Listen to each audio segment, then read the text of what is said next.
Selamat pagi, Shalom warga Gereja Protestan Maluku dimanapun berada. Semoga kasih Kristus selalu menyertai. Di saat ini kita sudah berada di studio Media Center GPM dan berjumpa dalam podcast materi khusus Bina Umat Nilai-Nilai Kearifan Lokal tentang Lingkungan Hidup tahun 2025. Mengawali podcast ini, izinkan saya untuk memperkenalkan diri. Nama saya Jen Hetaria yang akan menjadi host podcast di saat ini. Dan sudah bersama saya di pagi hari ini juga ada Ibu Pendeta Dr. Margaret Apitulei atau yang biasa kita sapa Ibu Ri yang merupakan dosen Biblika di Fakultas Teologi Universitas Kristen Indonesia Maluku. Shalom Ibu Ri, selamat pagi. Shalom Kakak Jen, selamat pagi Bapak Ibu di rumah semua. Iya.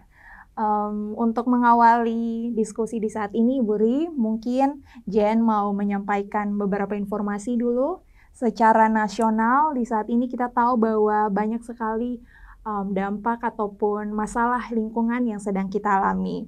Indonesia saat ini menghadapi tantangan yang serius tentunya ya Ibu Ri, di mana data terbaru berdasarkan laporan dari KLHK atau Kementerian Lingkungan Hidup dan Kehutanan, sekitar 3,3 juta hektar hutan Indonesia mengalami degradasi atau penyempitan lahan setiap tahunnya. Dan menurut World Bank pun, instansi internasional menyebutkan bahwa 70% terumbu karang di Indonesia sendiri sudah dalam kondisi rusak. Dan di sektor kelautan, oleh KKP atau Kementerian Kelautan dan Perikanan mencatat lebih dari 1,3 juta ton sampah plastik sudah masuk ke laut saat ini dan menjadikan Indonesia sebagai penyumbang sampah laut terbesar di dunia, Ibu Ri. Dan secara lokal sendiri di Provinsi Maluku, saat ini masalah kerusakan lingkungan dan laut sudah juga terjadi berdasarkan data dari Dinas Lingkungan Hidup Maluku, sekitar 40% terumbu karang di kawasan provinsi ini sudah mengalami kerusakan akibat penangkapan ikan dengan bom dan sianida, dan juga luas hutan mangrove sendiri, Ibu Ri, di Maluku sudah hampir 15% dalam 10 tahun terakhir mengalami alih fungsi lahan menjadi tambak maupun pemukiman.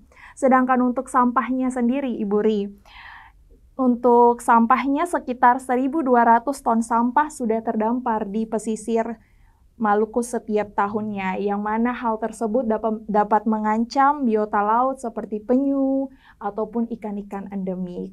Nah, informasi ini sungguh sangat mengkhawatirkan ya Ibu Ri. Mungkin pertanyaan pertama dari Jen ini Ibu Ri.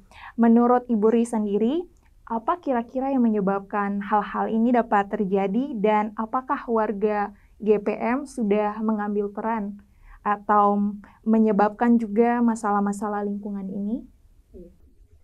Baik, Kakak Jen, terima kasih untuk pertanyaannya. Jadi yang pertama, faktor penyebab kerusakan ekologi atau kerusakan lingkungan itu bisa dilatari oleh dua faktor besar.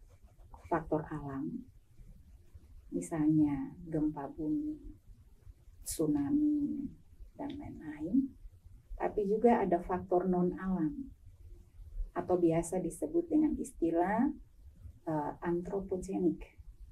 Jadi faktor penyebab kerusakan ekologi yang dilatari oleh tindakan manusia atau perbuatan-perbuatan manusia yang bersifat eksploitatif terhadap alam, yang tidak terkontrol terhadap alam. Nah, aktor kerusakan ekologi atau perusak ekologi itu sendiri itu bisa dalam sejumlah kategori yang disebabkan oleh manusia secara khusus ya Kak Jen. Jadi misalnya ada yang dilakukan oleh perusahaan-perusahaan besar dengan melakukan tambang dan lain sebagainya yang punya dampak sangat signifikan terhadap manusia dan juga alam. Tapi juga ada yang disebabkan oleh masyarakat-masyarakat tertentu seperti misalnya para petani ataupun para nelayan yang menangkap ikan dengan bom, ya, dan lain-lain sebagainya yang berpotensi untuk merusak ekologi laut, ya, karang laut bisa hancur. Pokoknya ekosistem laut bisa hancur karena tindakan-tindakan seperti itu. Tapi juga bisa disebabkan oleh masyarakat secara umum, ya, dari gaya hidup kita yang tidak terkontrol, yang cenderung individualistis dan konsumtif. Jadi misalnya pada saat pandemi COVID-19 itu ada artikel yang meliput ternyata pada masa itu jumlah bahan plastik yang masuk ke laut itu tinggi sekali. Ya, karena pada masa pandemi COVID-19 itu aktivitas baku dapa itu kan terbatas. Jadi orang harus belanja pun secara online. Ya, tapi kemasan-kemasan online dari plastik itu malah banyak sekali.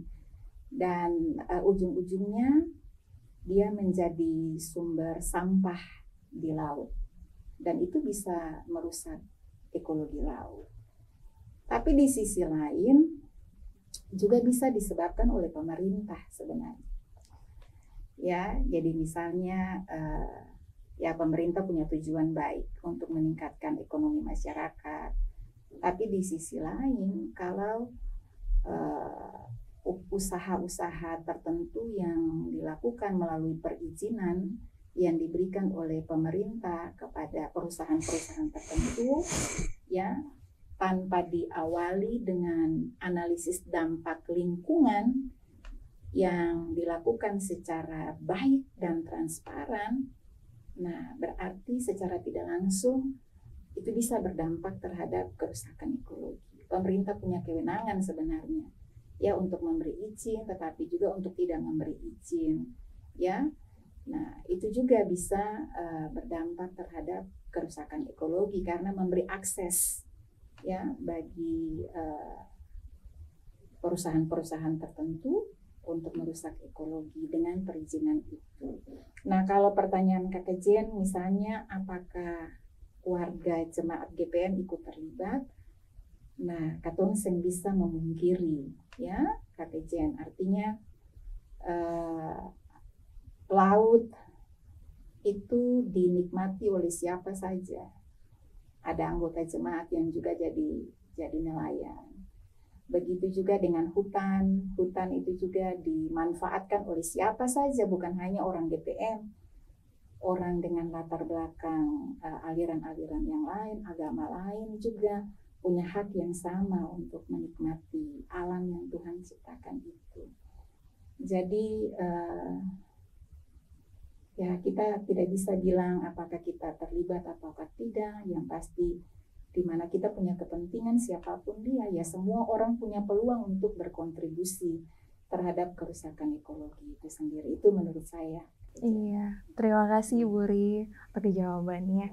Memang realita yang masih sering kita temukan, tidak hanya pengeboman ikan untuk mendapatkan ikan secara instan dalam jumlah yang banyak ya Ibu Ri, tapi juga penambangan pasir, masih banyak warga GPM juga yang melakukan hal tersebut, yang mana dampaknya bisa kita lihat bangunan-bangunan di pinggir pantai itu karena abrasi akhirnya seperti jalan-jalan mengalami keretakan dan sebagainya. Itu mungkin hal-hal yang sebenarnya sudah dirasakan dampak, tapi ada penyebab juga mungkin karena ekonomi, faktor ekonomi juga Ibu Ri, kebutuhan.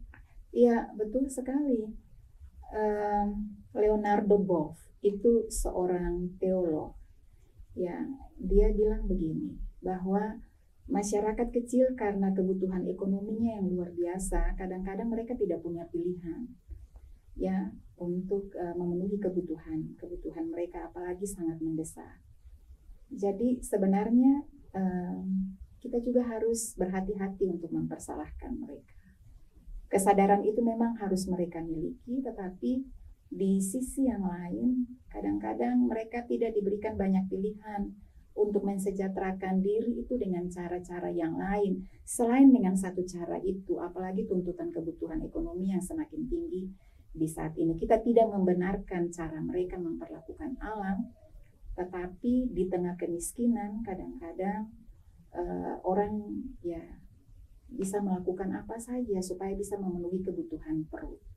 Ya, Nah, berkaitan dengan hal itu memang menjadi tanggung jawab bersama, bukan hanya pemerintah, gereja juga.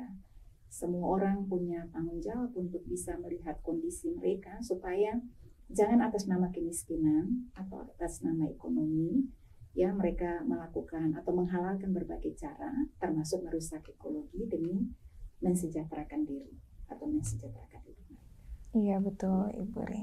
Iya, untuk kerusakan itu yang mungkin sekarang bisa kita rasakan sama-sama secara dari fisik pantai sendiri, dari lingkungan laut sendiri, abrasi pantai yang terjadi, kemudian juga perubahan iklim yang sekarang mungkin kita rasakan bersama-sama, kekeringan panjang tapi juga disertai dengan intensitas badai yang cukup tinggi, di mana di Maluku, di Ambon juga sekarang musim hujan yang sudah tidak bisa diprediksi lagi, sehingga ini juga menjadi ancaman bersama seperti itu Ibu Ri. Nah, untuk memitigasi atau menanggulangi dampak-dampak yang terjadi, apakah menurut Ibu Ri warga GPM sendiri, khususnya warga GPM yang tinggal di wilayah pesisir ini sudah dapat beradaptasi, dan contoh adaptasinya itu seperti apa saja Ibu Ri? Iya, baik.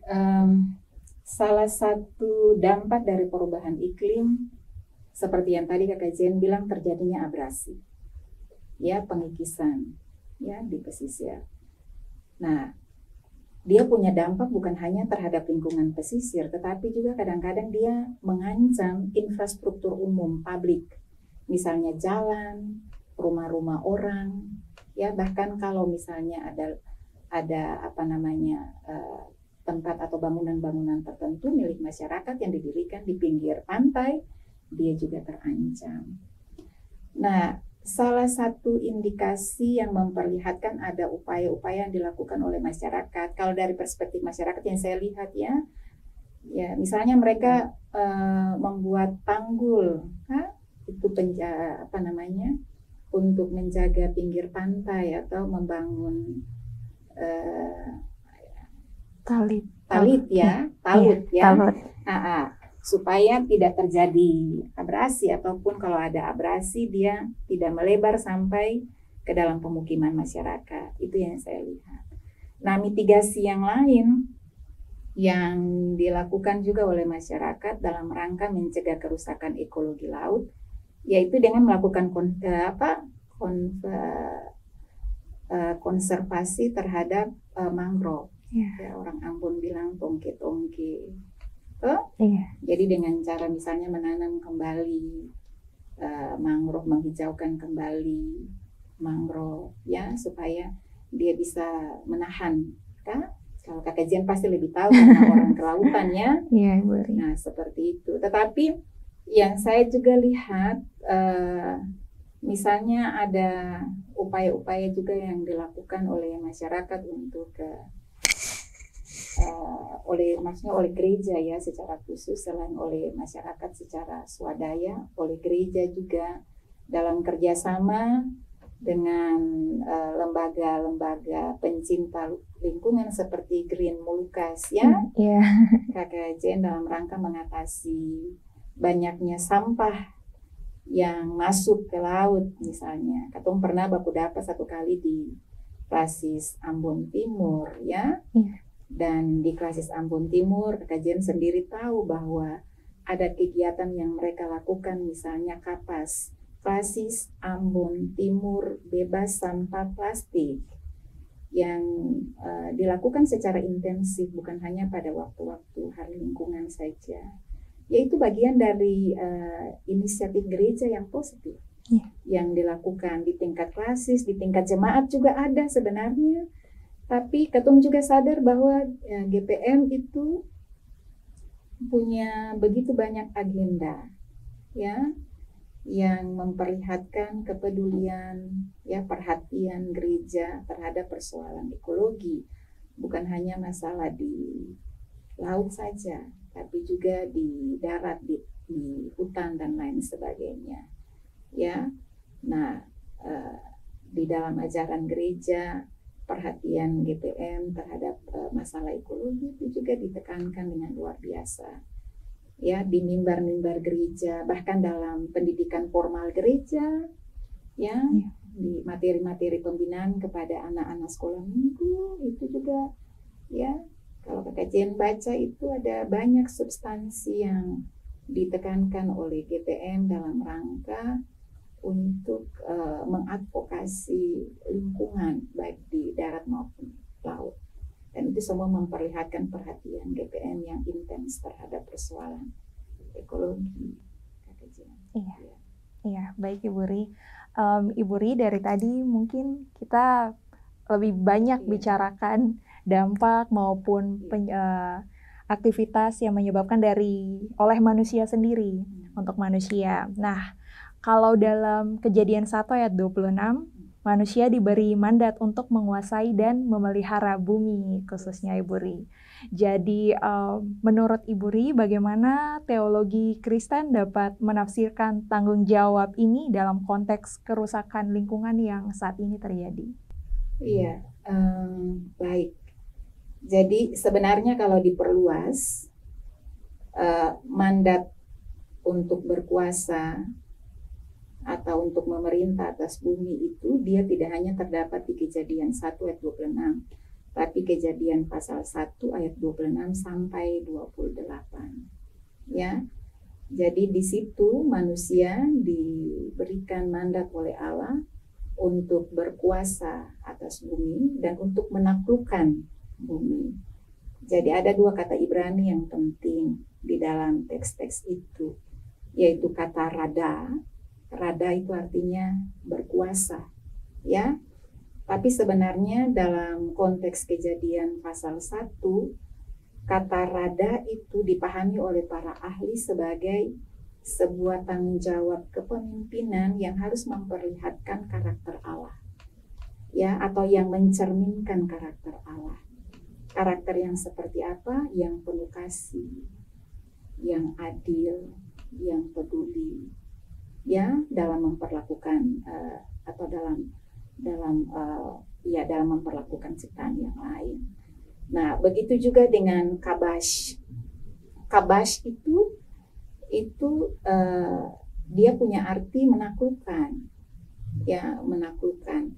Tetapi dalam konteks Kejadian pasal 1, para ahli biasanya mengartikan kata itu dalam kaitan dengan menata ciptaan supaya teratur, ya, supaya berfungsi dengan baik, seperti itu.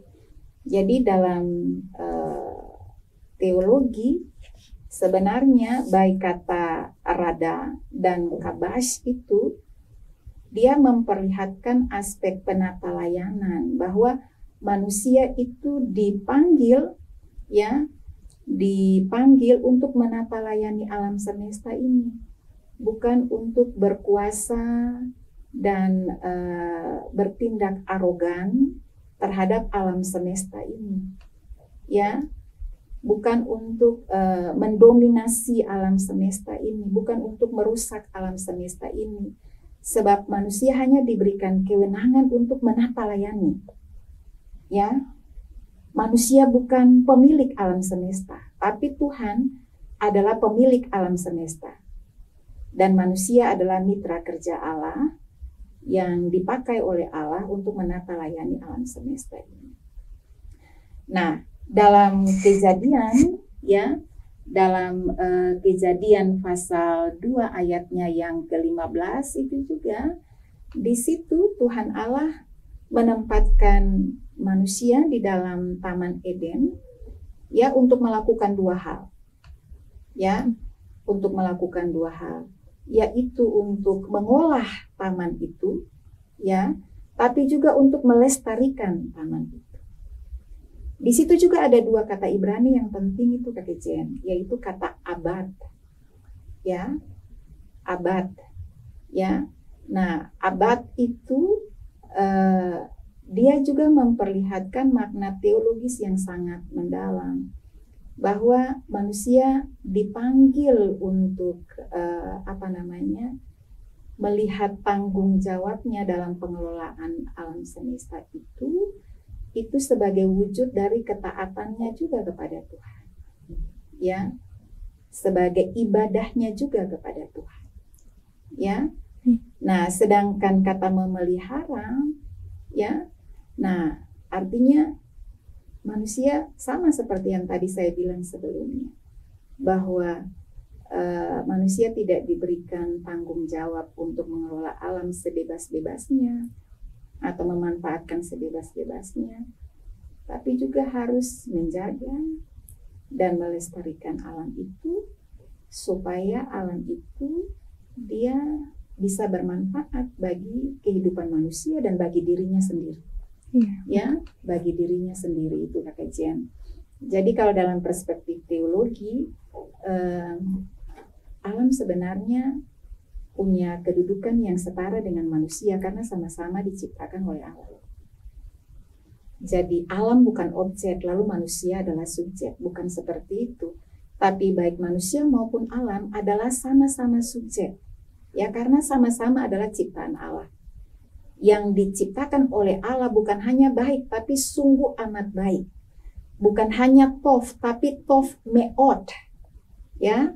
Jadi tof meot itu artinya sungguh amat baik, punya nilai pada dirinya sendiri. Jadi bukan hanya manusia yang bernilai, lalu kemudian manusia bebas mengeksploitasi alam itu sebagai objek, ya. Tapi alam juga punya nilai, punya hak untuk hidup, dan hak untuk hidup itu perlu juga dihargai oleh manusia. Nah, seperti gitu, Kakak Jen. Sehingga kalau misalnya manusia merusak alam, itu juga dosa.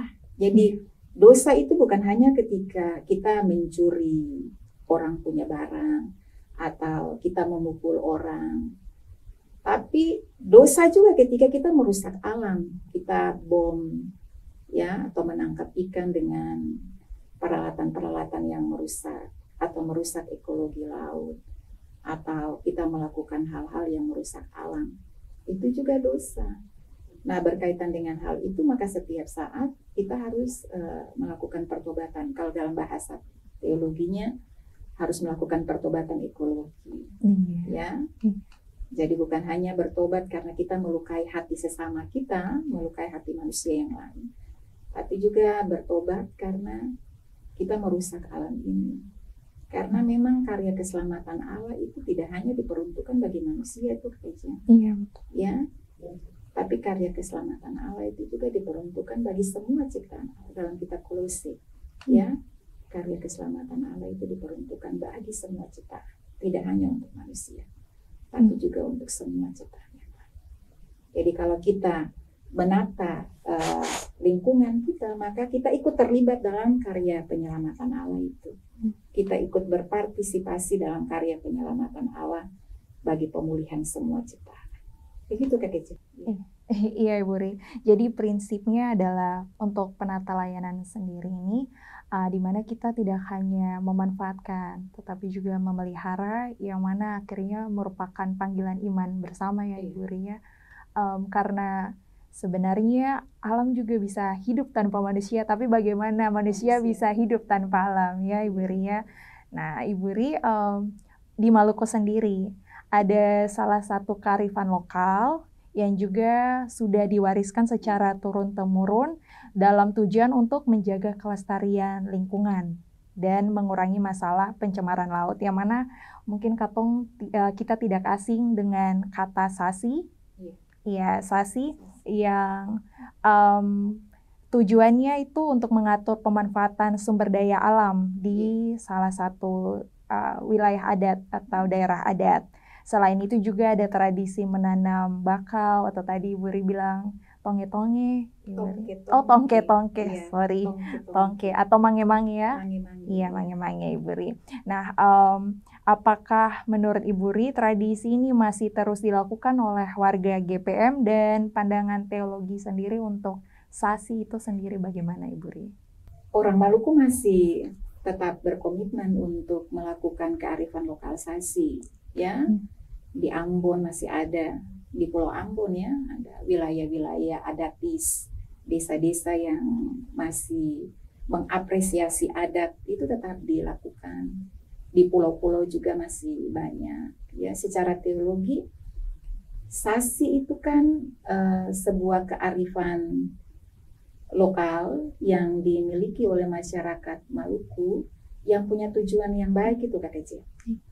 Karena dengan sasi kita sebenarnya melakukan sabat ekologi kalau dalam bahasa teologi. Karena di saat kita melakukan sasi kita memberi ruang bagi tanah untuk beristirahat. Kita juga memberi kesempatan bagi tanaman ataupun hasil-hasil laut untuk bertumbuh sampai pada waktu-waktu tertentu, baru kita panen ya, pada saat akan panen baru dipanen. Jadi itu baik sebenarnya, dan itu inisiatif dari masyarakat dari bawah ya untuk menjaga ekologi. Nah, jadi menurut saya sasi itu sangat teologis ya. Karena dia punya tujuan baik, dia bertujuan untuk melindungi ciptaan yang lain, ya, tanah, laut. Tapi juga dia berkontribusi terhadap kehidupan manusia. Dan segala sesuatu yang dilakukan untuk kepentingan yang baik, untuk melestarikan alam, ya itu sesuatu yang sangat teologis, sesuatu yang perlu dikembangkan, begitulah. Ya, kita rasa GPM selalu ada atau selalu berdialog dengan tradisi-tradisi atau kearifan lokal milik masyarakat Maluku yang baik, ya akan sejalan begitulah Kak Jen dengan visi dari gereja untuk melestarikan alam ini. Jadi sing ada yang salah dari sasi. Ya, sasi itu sangat berkontribusi untuk mengatasi kerusakan ekologi.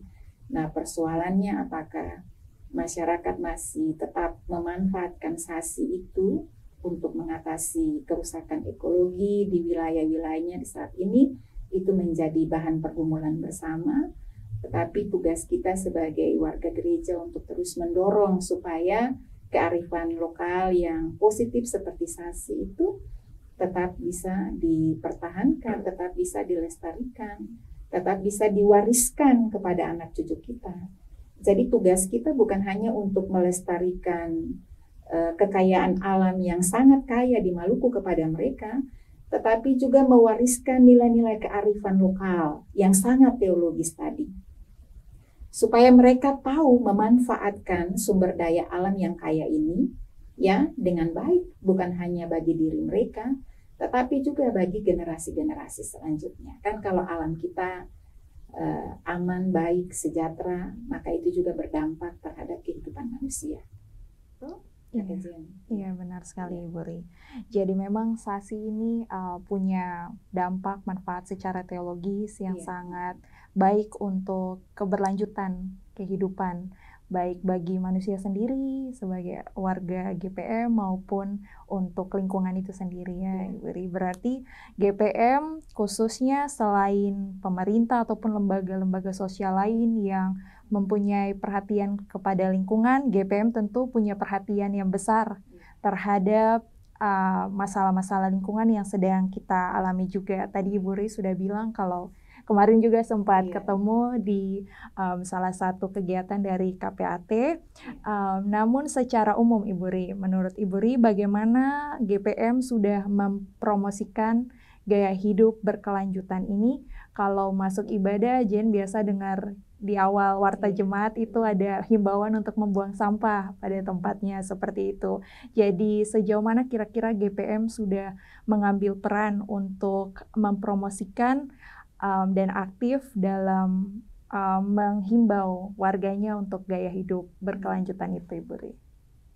Iya, baik. Yang pertama, sebenarnya tanggung jawab untuk menjaga ekologi, tanggung jawab untuk tidak membuang sampah ke lingkungan sehingga merusak lingkungan itu sendiri, tanggung jawab untuk tidak menggunakan bahan-bahan peledak untuk mengambil hasil laut, itu harus dilihat sebagai sebuah ibadah.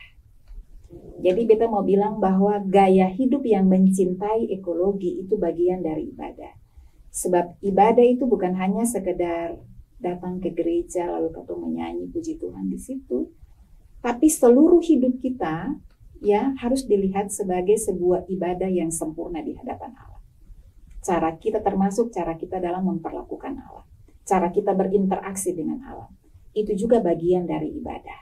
Supaya sing ada gap teologi atau teologi gap, ada jurang teologi antara apa yang katong pahami tentang iman, tentang Allah, tentang tugas kita, atau antara apa yang disampaikan oleh gereja dengan perilaku hidup.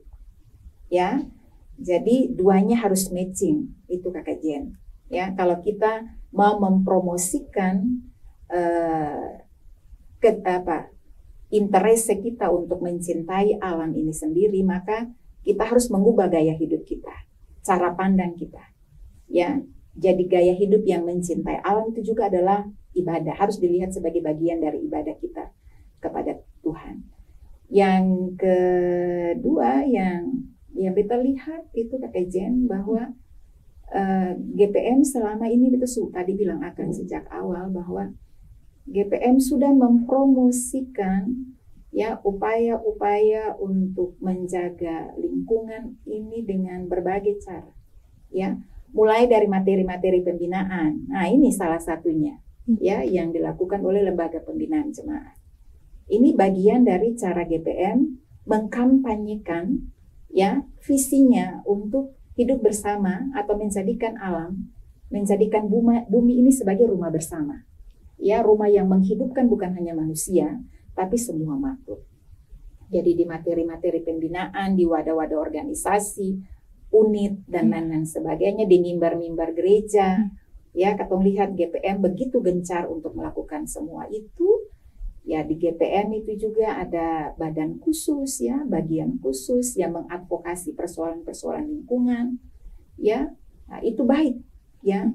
Itu yang dilakukan oleh Gereja Protestan Maluku. Nah, kemudian GPM tidak bekerja sendiri. GPM itu juga berkolaborasi, bekerja bersama ya dengan dunia pendidikan. Ya, GPM punya Fakultas Teologi, ya, Fakultas Teologi UKIM. Di Fakultas Teologi juga di sana banyak dosen yang memberi perhatian pada upaya-upaya perlindungan terhadap alam melalui apa? Melalui penelitian, ya, melalui pengabdian kepada masyarakat, ya, dan melalui pendidikan dan pengajaran, ya.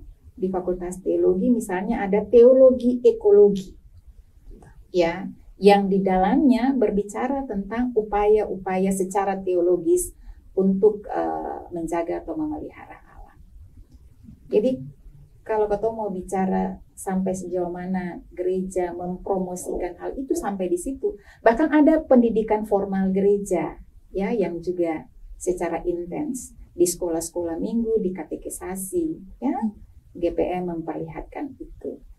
Dan kita rasa di Litbang juga, ya, artinya kampanye GPM dalam rangka menjaga alam itu berbasis data. Litbang ya sebagai lembaga khusus yang menginput sejumlah data tentang kerusakan ekologi, dan berbasis data itu GPM mengkampanyekan upaya-upaya untuk menjaga alam atau lingkungan yang ada di dalam wilayah pelayanannya. Jadi kita rasa melalui berbagai cara itu Kakak Jen, dan mungkin kalau Kakak Jen ada amati hal yang lain, berarti itu bagian dari kekayaan bergereja kita yang memperlihatkan bahwa alam itu bagian dari ya pelayanan gereja, ya, bagian integral dari hidup bersama di bumi yang sama di mana kita hidup. Iya, benar Ibu Ri.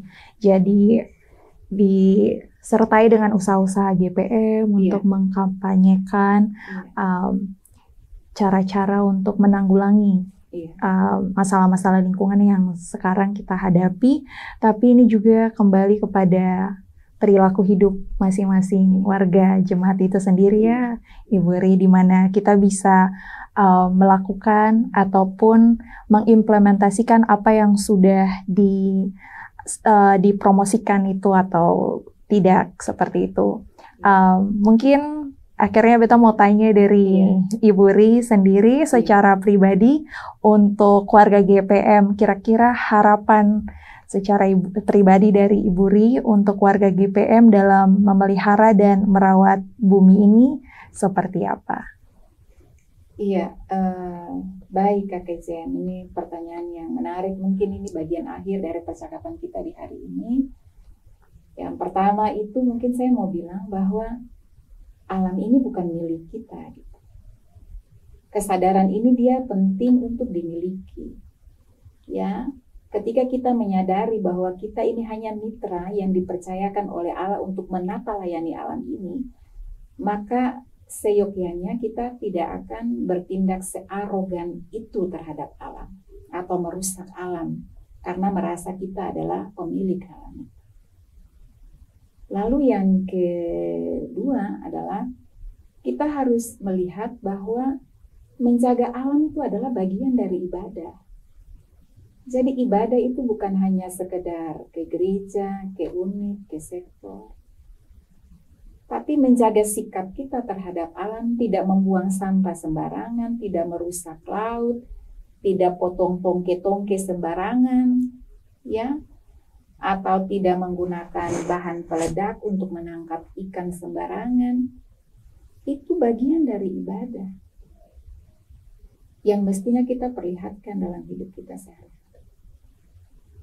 Lalu yang ketiga adalah kita punya tanggung jawab bersama, ya, untuk menjaga alam dengan cara meneruskan nilai-nilai kearifan lokal seperti Sasi, mempertahankannya.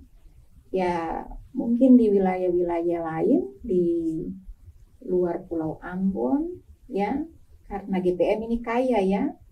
Nah, setiap pulau punya tradisi memelihara alam yang berbeda-beda. Ya, bukan hanya Sasi mungkin. Ada juga istilah-istilah lain yang dipakai. Ya, tugas kita adalah mempertahankan nilai-nilai kearifan lokal itu. Bahkan meneruskan nilai-nilai itu kepada anak-anak kita.